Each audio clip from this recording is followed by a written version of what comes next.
제18절 우리의 지성의 한계. 이제 우리는 하나님의 나라와 영적 통찰에 대하여 인간의 이성은 무엇을 분별할 수 있는가를 분석해야겠다. 이 영적 통찰에는 주로 세 가지 요소가 있다. 첫째, 하나님을 아는 지식. 둘째, 우리에게 대한 아버지의 사랑, 즉 우리의 구원을 아는 것이다. 그리고 셋째, 하나님의 율법을 표준으로 삼아 우리의 생활을 정돈하는 원리를 아는 것이다. 처음 두 가지 점에서도, 특히 둘째 점에 있어서는 가장 위대한 천재들이라 할지라도 두더지보다 더 눈이 어두웠다. 물론 철학자들의 글에는 곳곳에 하나님에 대한 유능하고 적절한 발언이 있다는 것을 나는 부인하지 않는다. 그러나 이런 발언들에서는 항상 일종의 경솔한 상상이 엿보인다.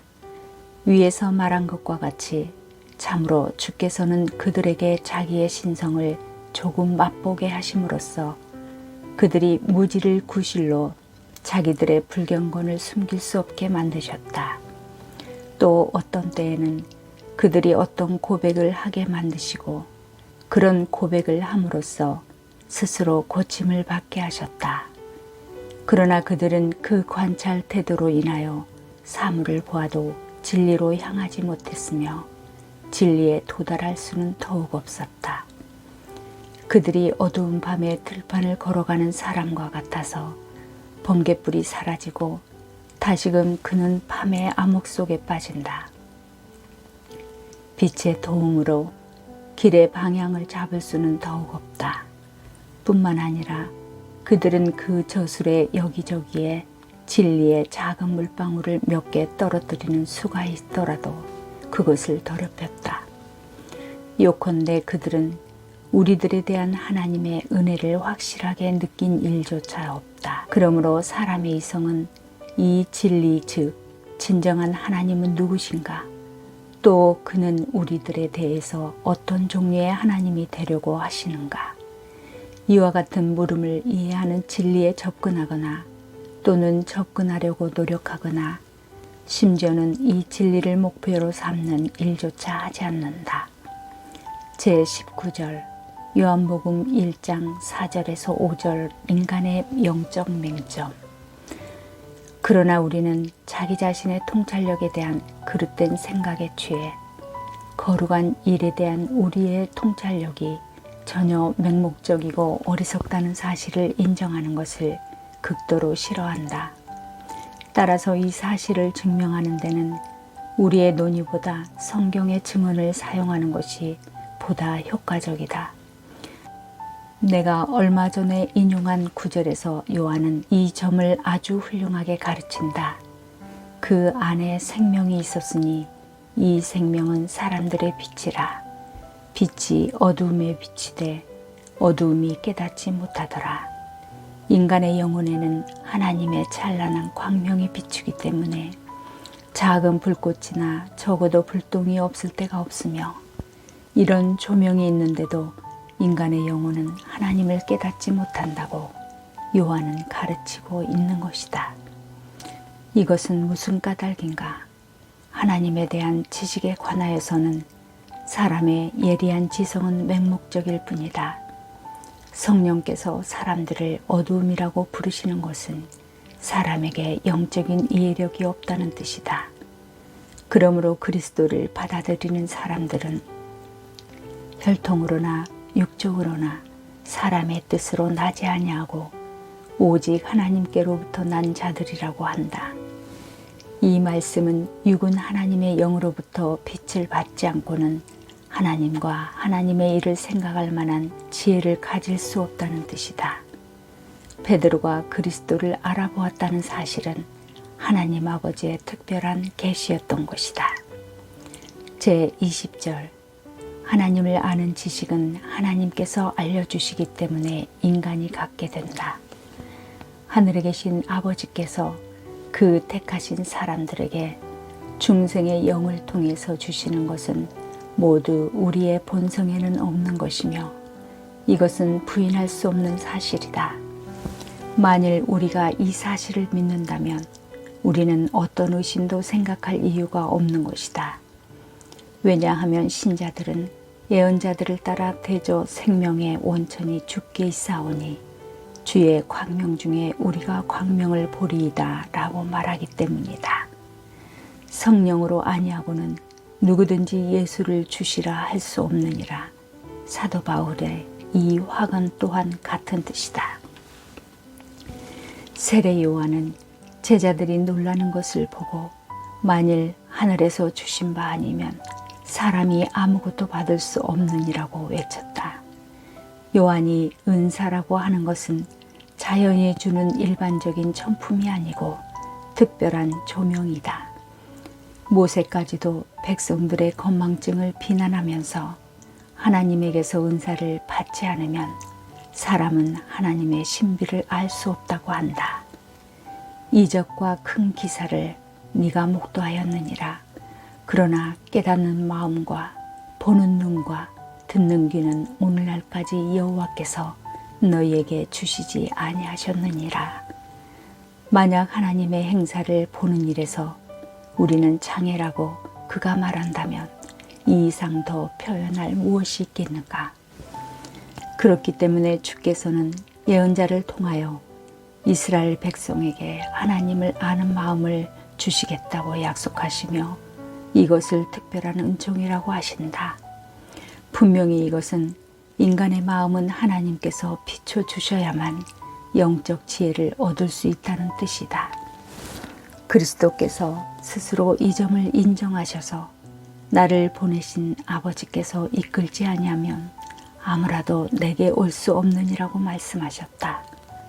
무슨 까닭인가? 그리스도는 아버지의 산 형상이시며 이 형상에서 하나님 아버지의 영광과 광채가 완전하게 계시되지 않았던가? 그러므로 우리의 눈앞에 그 형상이 밝히 나타났음에도 불구하고 보는 눈이 우리에게 없다고 하신 것은 하나님을 아는 능력을 가장 잘 묘사한 말씀이다. 그 이유는 무엇인가?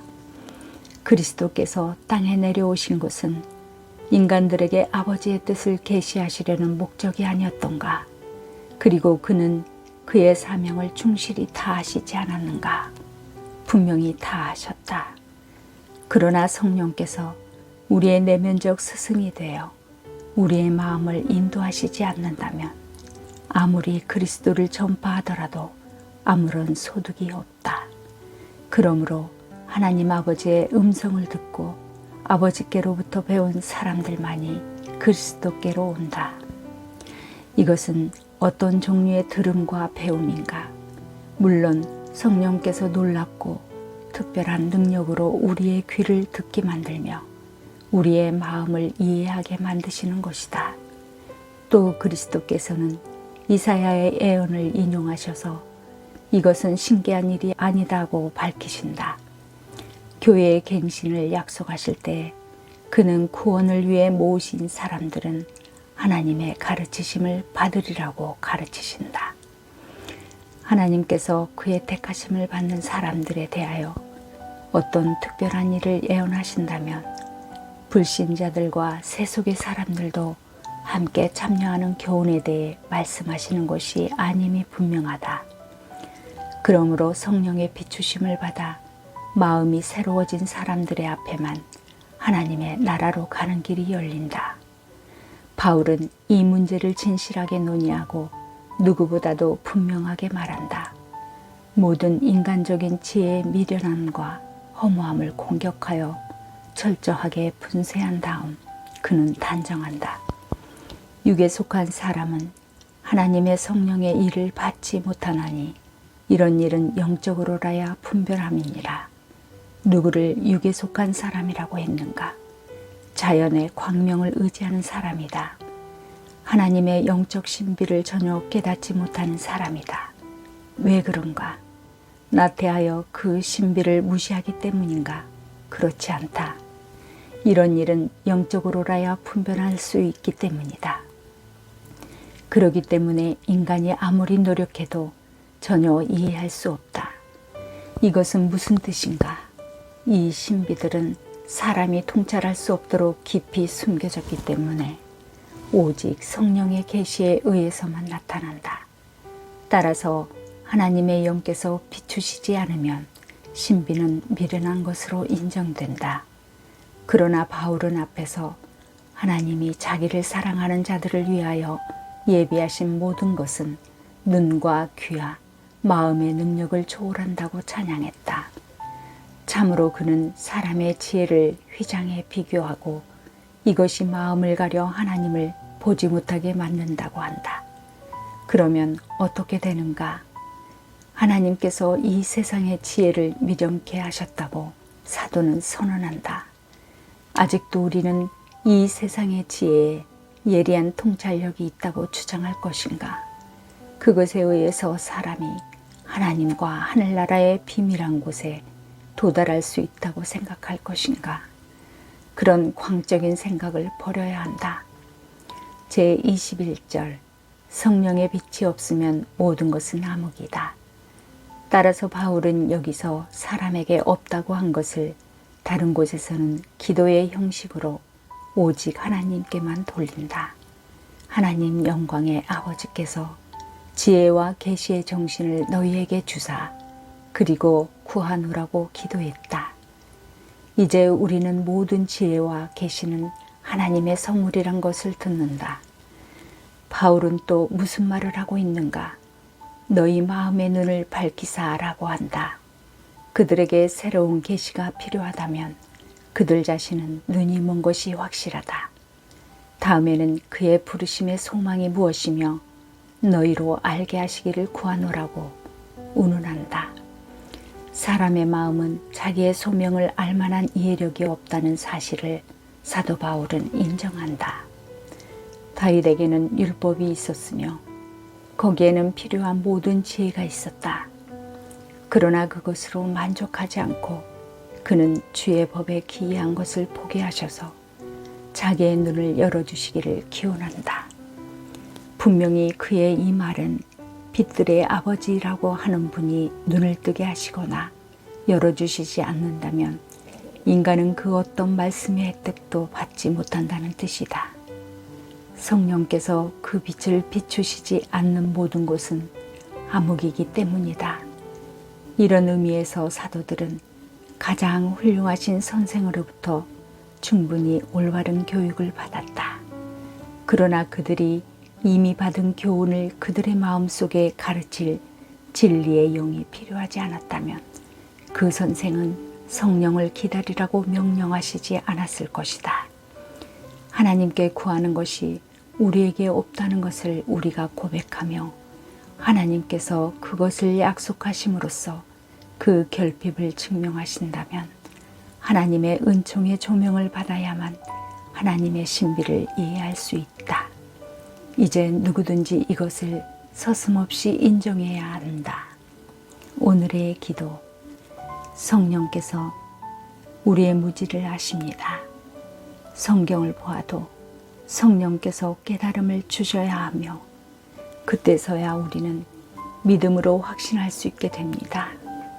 주의 말씀을 읽고 들음으로 외적인 은혜를 누리고 성령께서 그 말씀을 우리 마음에 새겨주실 때 내적인 은혜를 누리게 됩니다. 오늘도 생명의 말씀을 주셔서 우리의 영혼과 삶에 복이 되게 하여 주옵소서.